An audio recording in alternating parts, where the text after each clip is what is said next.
الشیطان الرجیم بسم اللہ الرحمن الرحیم.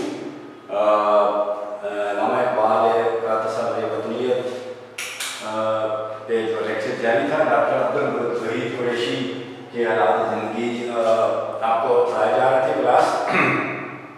اس میں حکومت کا لفظ جو ہے وہ 3 دفعہ ہے. آپ کو بتائیں کہ حکومت کسے کہتے ہیں.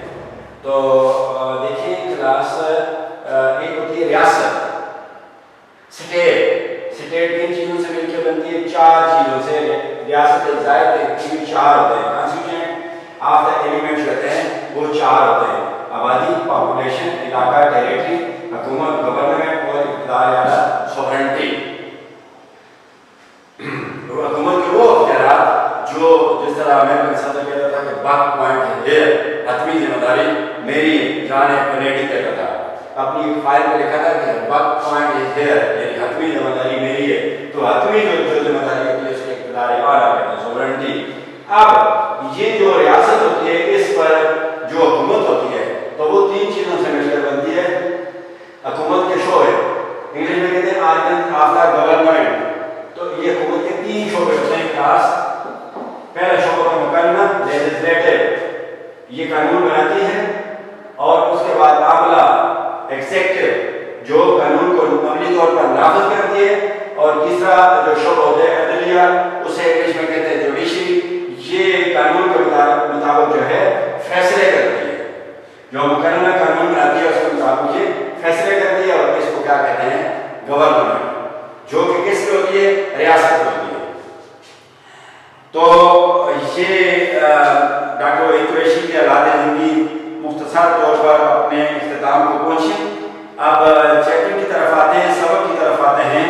تو اچھا ایک اور بات بتاؤں تو کہ یہ جو لسانیات کا ماہر ہوتا ہے، لسانیات کی اصطلاح میں ایک ایسے شخص کو پولی گراٹ کہا جاتا ہے جو ایک سے زیادہ زبانیں بول اور لکھ پڑھ سکتا ہو. تو اس کو پولی گراٹ کہا جاتا ہے. POLY پولی GLOT گراٹ کہا جاتا ہے. تو یہ پاکستان کے ڈاکٹر محبوب الحق میری تعلیم کے اس کے علم کے مطابق 11 زبانیں جانتے تھے. اور ڈاکٹر جو وزیر خارجہ تھے صاحبزادہ یعقوب خان، وہ تقریباً 13 زبانیں جانتے تھے. تو ڈاکٹر وحید قریشی کا لکھا ہوا مضمون تو علامہ، یہ لفظ ہوتے ہیں علامہ، اس کا مطلب ہوتا ہے بہت زیادہ پڑھا لکھا. اور دوسرا لفظ ہے اقبال، اس کا مطلب ہوتا ہے خوش قسمتی، عروج. اور کار سے اضافت ہے. تصور کہتے ہیں خیال. اور وطنیت، وطنی ہم ایک وطن کا، ہم وطن کا، ایک دیش کا تصور یا نظریہ. صبر کا مطلب ہے ایک دیش کا کی سوچ یا ایک دیش کا نظریہ. ایک دیش کیسے ایک دیش ہوتا ہے، اس کی کیا تعریف ہوتی ہے. پاکستان، پاک سرزمین. چودھری احمد علی نے آکسفورڈ یونیورسٹی کا، کیمبرج یونیورسٹی کا اسٹوڈنٹ تھا.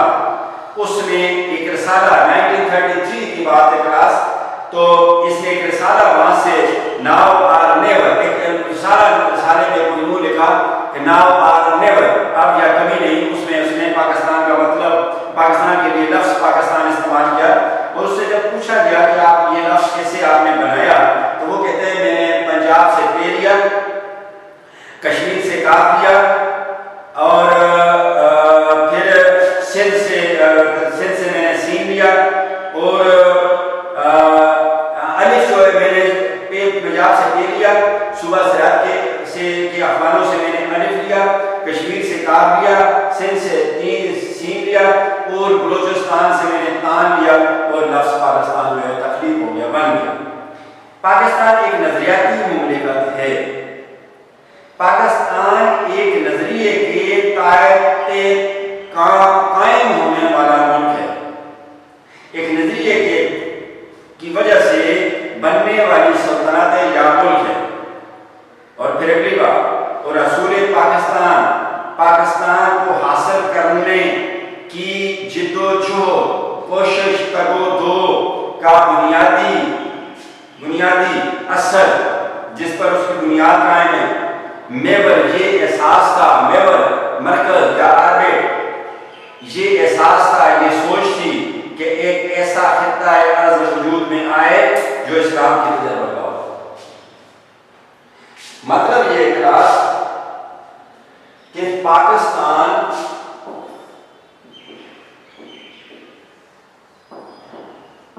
کیوں قائم ہوا؟ اس سوچ کے تحت پاکستان قائم ہوا کہ ایک زمین کا ایک ٹکڑا منظر عام پر آئے، وجود میں آئے، اپنا وجود رکھے، نقشہ رکھے، یعنی زمین کا ایک ایسا ٹکڑا مسلمانوں کے ہاتھ میں آئے جو اسلام کی تجربہ گاہ ہو، یعنی جس خطے میں لے کر وہاں کے باسی اسلام پر تجربہ کریں۔ کیا تجربہ؟ کہ اس دین کو، اس سچے دین کو دنیا کے کونے کونے پر پھیلایا جائے۔ جس طرح کسی پلیٹ فارم پر ایک ٹرین آ کر کھڑی ہو جاتی ہے، اس طرح آپ پاکستان کو ایک پلیٹ فارم سمجھیں، اور اس پلیٹ فارم وہ تو سٹے کرنے کے لیے، رکنے کے لیے وہاں کھڑی ہوتی ہے، اور وہ جو زمین کا جو ٹکڑا ہوتا ہے جسے پلیٹ فارم کرتے ہیں، وہ اسے رکنے کے لیے جگہ فراہم کرتا ہے، یعنی اپنے آپ کو پیش کرتا ہے کہ ٹرین یہاں رکے۔ لہذا پاکستان قائم کرنے کی جو کوشش تھی، اس کا بنیادی مقصد یہ تھا کہ ایک ایسا زمین کا ٹکڑا ملے جو جہاں سے اسلام پر تجربہ کیا جا سکے۔ کیا تجربہ کیا جا سکے؟ کہ اسلام کو اس پلیٹ فارم سے، اس سطح سے پوری دنیا کے اندر پھیلایا جائے، کیونکہ ہندوؤں کے ساتھ رہتے ہوئے اسلام پر تجربہ نہیں کیا جا سکتا تھا، اسلام کو پھیلانے کے لیے کوششیں نہیں جاری رکھی جا سکتی تھی، اس لیے غلط ملک کی ضرورت پڑ گئی۔ اس لحاظ سے، اس اعتبار سے، اس لحاظ سے جغرافیائی حدود کا مطالبہ، پھر تجربہ کرنے کے لیے جس طرح لیبارٹری کی ضرورت ہوتی ہے، اس طرح پہ اس تجربے کے لیے ایک حدود، ایک علاقے کا مطالبہ کر دیا پھر مسلمانوں نے ہندوستان کے اندر کے ایک الگ علاقہ ہمیں دیا جائے۔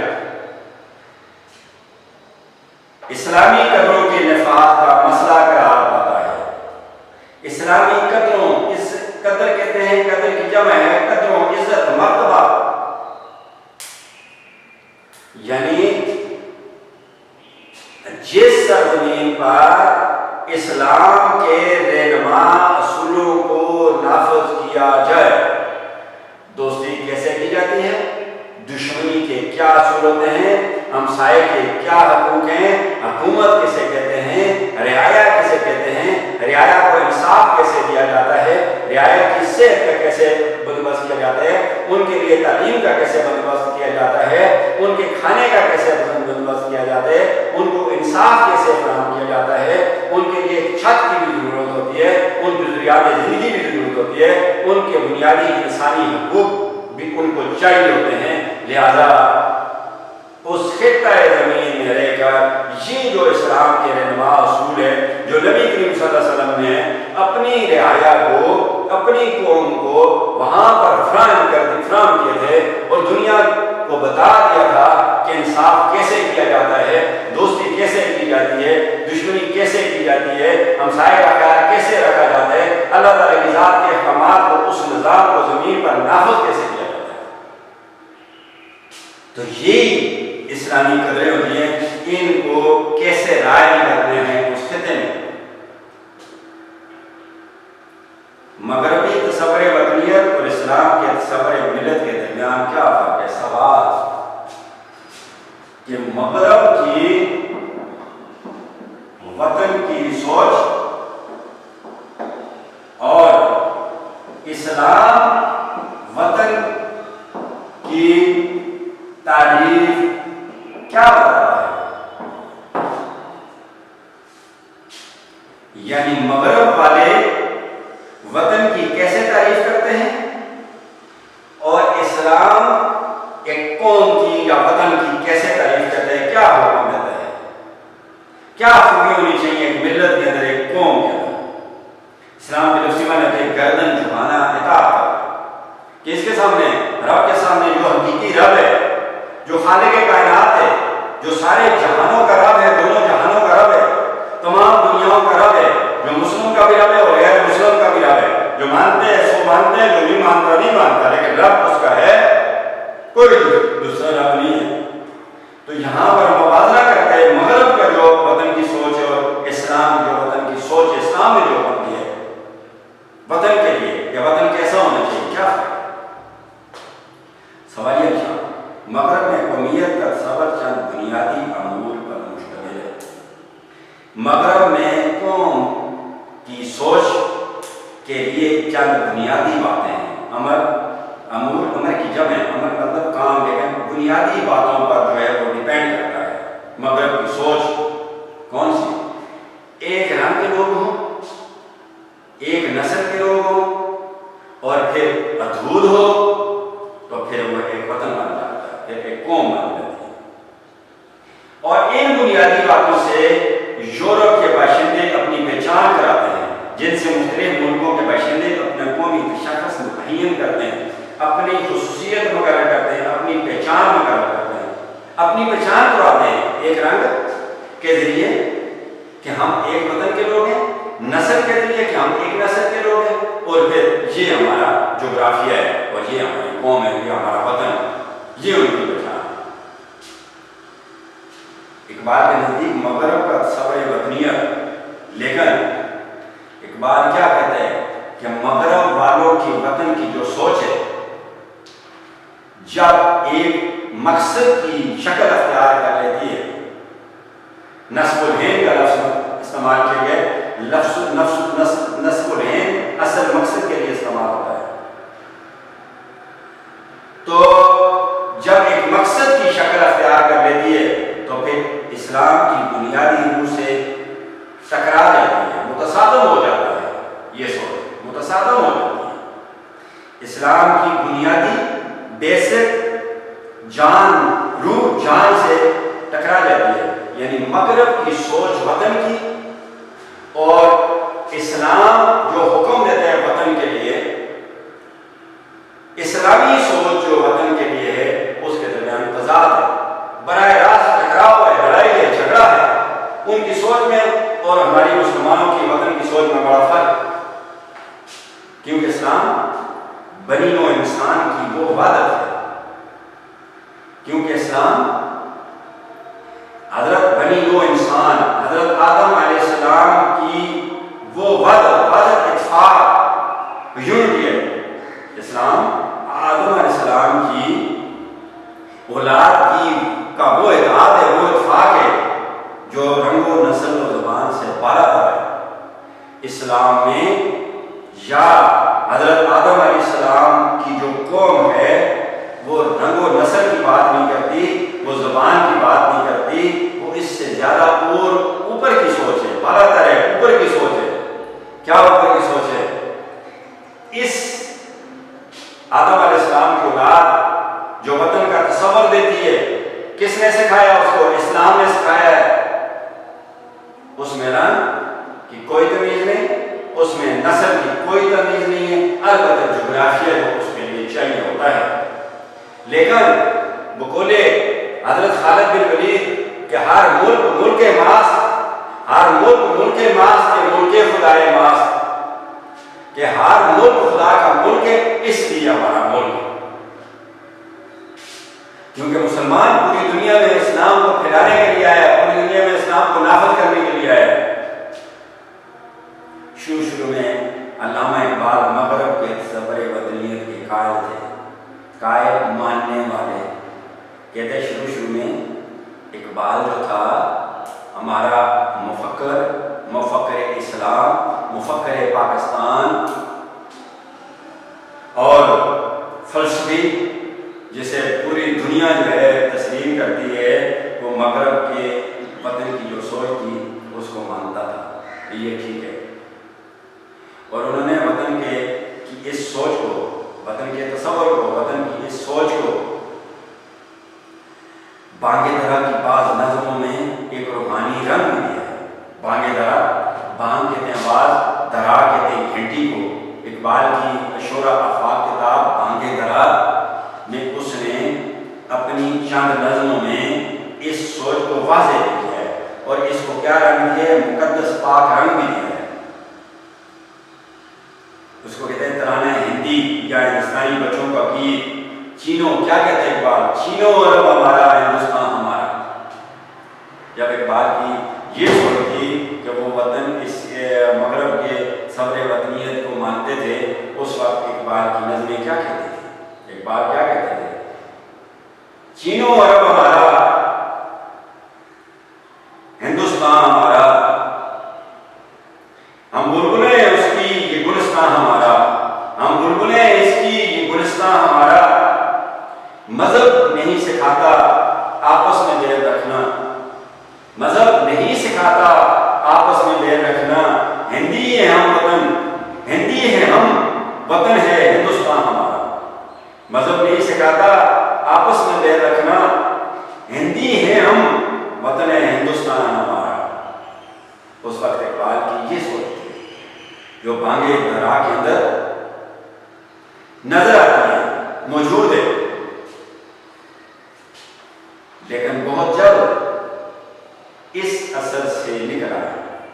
جلد ہی اقبال پر جو مغرب کا صبر وطنیت کے قائل تھے، ماننے والے تھے، یہ سوچ اقبال کی بدل گئی اور وطنیت کے مغربی تصور کی کھلم کھلا مخالفت کر دی، اور مغرب کا جو وطن کا تصور ہے رنگ، نسل اور جغرافیہ والا، اس کی صاف صاف جو ہے مخالفت شروع کر دی کہ یہ جو نظریہ ہے یہ قوموں کی بربادی کا نظریہ ہے، یہ وطنیت کا نظریہ نہیں۔ کیوں؟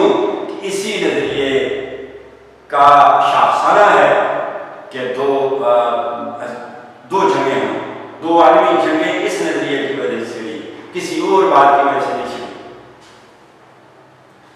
اور وطنیت کی، مغرب کے وطنیت، صبر وطنیت کی صاف صاف مخالفت شروع کی۔ انہوں نے وطن کو جغرافیہ کی قیود سے آزاد کر کے، انہوں نے وطن کو جغرافیہ کی قید سے، قیود قید سے آزاد کر کے ایک فکری ضابطے، ایک اخلاقی سوچ کے طور پر ترتیب دیا۔ اور بعد میں جغرافیہ کی بات بھی نہیں ہے یہاں پر، حدود کی بات نہیں ہے، حدود کی قید سے ہم باہر ہیں۔ کیوں؟ ہم نے نظریہ اقبال کا یہاں پہ پوری دنیا میں اسلام پھیلانا ہے، اس لیے پوری دنیا ہمارا وطن ہے، اور پوری جو بھی اس دائرے کے اندر آ جائے گا وہ مسلمان قوم ہے، جس کے لیے ملت کا لفظ استعمال کیا گیا۔ ملت کا لفظ ہندوستان اور پاکستان کے مسلمانوں کے لیے نہیں استعمال کیا گیا، پوری دنیا کے مسلمانوں کے لیے ملت کا لفظ استعمال کیا گیا۔ ان کی رائے میں کیا رائے ہے جب اقبال کی سوچ بدلتی ہے؟ پاک گردے وطن سے سرے داماں تیرا، کہتے ہیں پاک وطن کی گرد سے، وطن کی دھول سے تیرے دامن کا سرا، تیری چولی کا سرا، یعنی تیرا لباس، تیری سوچ وطن کی گرد سے پاک ہے۔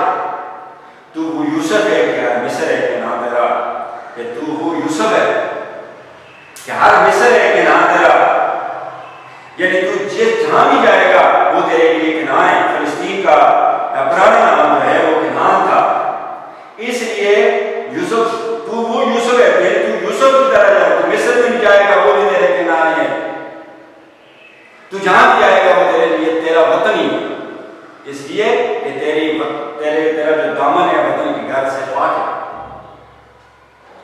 یہ شعر بظاہر ظاہری طور پر ملک کے جغرافیائی خد و خال نقوش کو کہتے ہیں، اس کی مخالفت کرتا ہے۔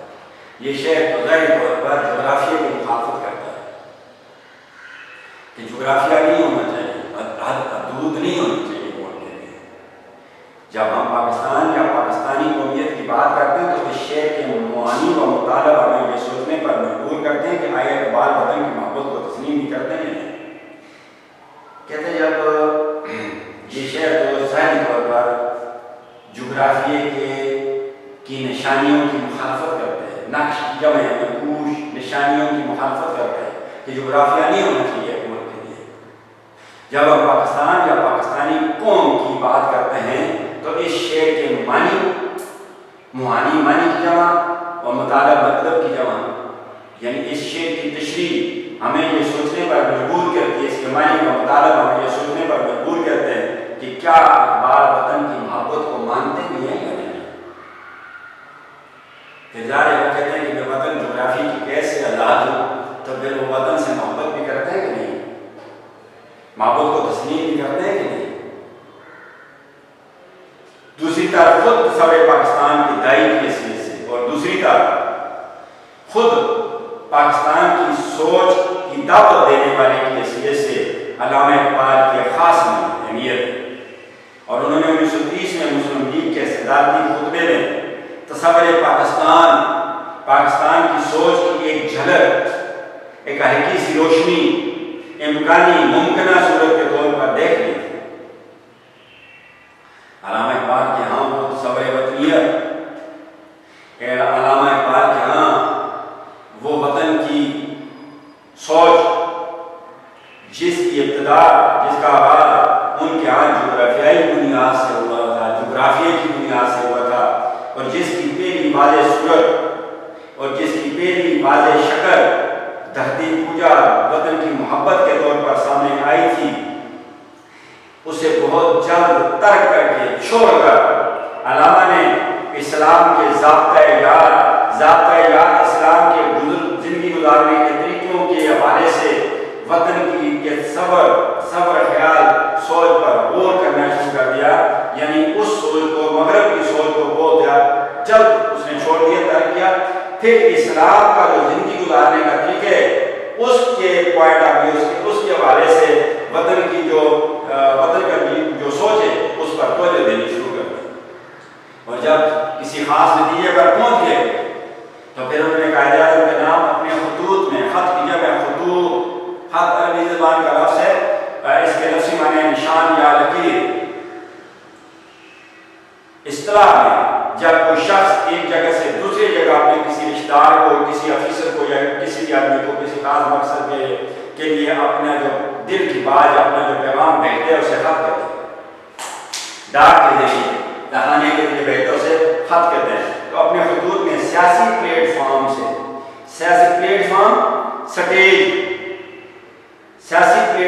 سے پاکستان کا مطالبہ پیش کرنے کی تجویز پیش فرمائی، جب اقبال نے اسلام کے طور طریقوں کے مطابق وطن کے تصور پر سوچنا شروع کیا، تو پھر اقبال کے ایک نتیجے پر پہنچ گئے کہ مغرب کا تصور وطنیت ہمارے لیے ہے قاتل کے مطابق ہے، تو پھر جو اسلام کے جو رہنما اصول تھے ان کے مطابق سوچا اور نتیجے پر پہنچے، تو پھر قائد اعظم کے نام اس نے اپنے خط میں مطالبہ پیش کر دیا کہ سٹیج پر کھڑے ہو کر جلسوں میں، میٹنگز میں، اسمبلی میں جہاں کے بھی آپ کو موقع ملتے، مجلس میں موقع ملتے، وہاں سے پاکستان کا مطالبہ پیش کرنا شروع کر دیں کہ ہمیں ایک علیحدہ ملک چاہیے جس کا نام پاکستان ہو۔ پھر کیا ہوا؟ پھر ان مسلمانوں کی، ہندوستان کے مسلمانوں کی کوششیں رنگ لائیں اور پاکستان 1947 میں دنیا کے نقشے پر آ گیا، وجود میں آ گیا، بن گیا۔ پاکستان وجود میں ہے تو اگلا پیراگراف، پاکستان وجود میں ہے تو آبادیوں کی تبدیلیاں ہوئی۔ کیسے تبدیلیاں ہوئی؟ ہندوستان میں بسنے والے مسلمان پاکستان آنے لگے، یہاں پر بسنے والے ہندو اور سکھ کدھر جانے لگے؟ ہندوستان جانے لگے۔ مقامی اور مہاجر کے امتیازات ابھرے، امتیازات فرق، مقامی اور مہاجر کے فرق سامنے آئے، اور تہذیبی سطح پر، تہذیبی رہن سہن کی سطح پر، ایک جگہ مل کے زندگی گزارنے کا جو کی سطح پر، لفظی معنی ہے شائستگی، تہذیبی سطح پر تغیر و تبدل، تبدیلیوں کے کئی پہلو سامنے آئے، نظر آئے، اور پھر رہن سہن کی سطح پر جس طرح ایک قوم، ایک معاشرہ ایک جگہ رہتا ہے، اس لحاظ سے تبدیلیوں کے کئی رخ جو ہے سامنے آئے، کئی مسائل سامنے آ کر کھڑے ہوئے، کئی سوچ سامنے آئی، کئی مسئلے سامنے آئے کہ ان کو حل کیا جائے۔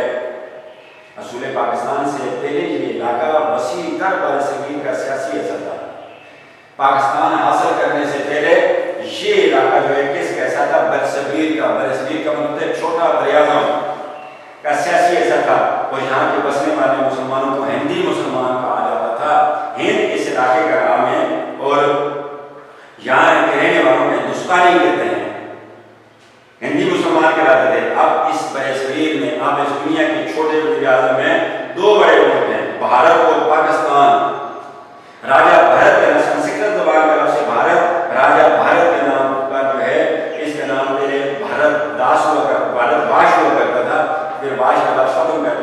بھارت رہ گیا، راجا بھارت کے نام پر۔ بھارت اور پاکستان وجود میں آئے، اس چھوٹے سے اعزاز میں دو ملک بن کے پہلے ایک ملک تھا، دونوں ممالک میں پاکستان مسلمان موجود ہیں، بھارت میں بھی مسلمان موجود ہیں اور پاکستان میں بھی مسلمان موجود ہیں۔ اس لحاظ سے بھارت کے مسلمان اور پاکستان کے مسلمان اللہ کا ملکوں کے باشندے ہیں۔ اب بھارت کے مسلمان اس ملک کے رہنے والے، بسنے والے، اور یہاں کے مسلمان اس ملک کے بسنے والے ہوں گے، یعنی بھارتی مسلمان اور پاکستانی مسلمان، یعنی ہندی مسلمان الگ، ہندوستان میں بسنے والے مسلمان الگ اور پاکستان میں بسنے والے مسلمان الگ۔ ان میں اور پاکستان کے مسلمانوں میں فکر و نظر کی کون کون سی مشابہتیں اور کون کون سے اختلافات پیدا ہوئے ہیں۔ بھارت کے مسلمان اور ہندوستان کے مسلمانوں میں سوچ کے لحاظ سے کون کون سی یکسانیت ہے، کون کون سی چیزیں ایک جیسی ہیں اور کون کون سی چیزیں علیحدہ ہیں، ان کی اپنی اور ہماری اپنی ہیں۔ پاکستانی مسلمانوں کا قومی رشتہ بھارت کے مسلمانوں اور دیگر مسلم ممالک کے ساتھ کیا ہے؟ سوالیہ نشان۔ پاکستان کے مسلمانوں کا رشتہ بھارت میں بسنے والے مسلمانوں اور دیگر باقی جو اسلامی ممالک ہیں اس کے مسلمانوں کے ساتھ کیا ہے؟ Next paragraph. پاکستان کے وجود میں آنے کے بعد یہ مسئلہ اہم ہے کہ آیا مغرب کے بدترین تصور کو قبول کرنا ہوگا یا اسے رد کر کے پاکستان جب وجود میں آ گیا، پاکستان جب بن گیا تو ایک اہم مسئلہ ہمارے سامنے آیا، حکمرانوں کے سامنے آیا، وطن کی سوچ سوچنے والوں کے سامنے آیا کہ مغرب کا جو وطن کا تصور ہوگا اسے منظور کرنا پڑے گا، اس کے مطابق چلنا پڑے گا، یا اسے رد کر کے، اسے ختم کر کے اپنے تشخص کو، اپنی پہچان کو، اپنی امتیاز کو، اپنے فرق کو ملی قومی عزائم عزم کی وجہ ارادوں کے ساتھ منسلک کیا جا سکتا ہے۔ یعنی اب اس سوچ کو ختم کر کے ہم اپنی قومی سوچ کو اپنی سوچ کے مطابق چل سکتے ہیں یا اس کے مطابق چلنا ہوگا۔ پاکستان کی قومی زبان اردو ہے، مختلف مسلمان ممالک میں یہ لسانی اختلاف موجود ہے۔ پاکستان کی قومی زبان اردو ہے اور مختلف مسلمان ممالک میں زبانوں کا اختلاف موجود ہے۔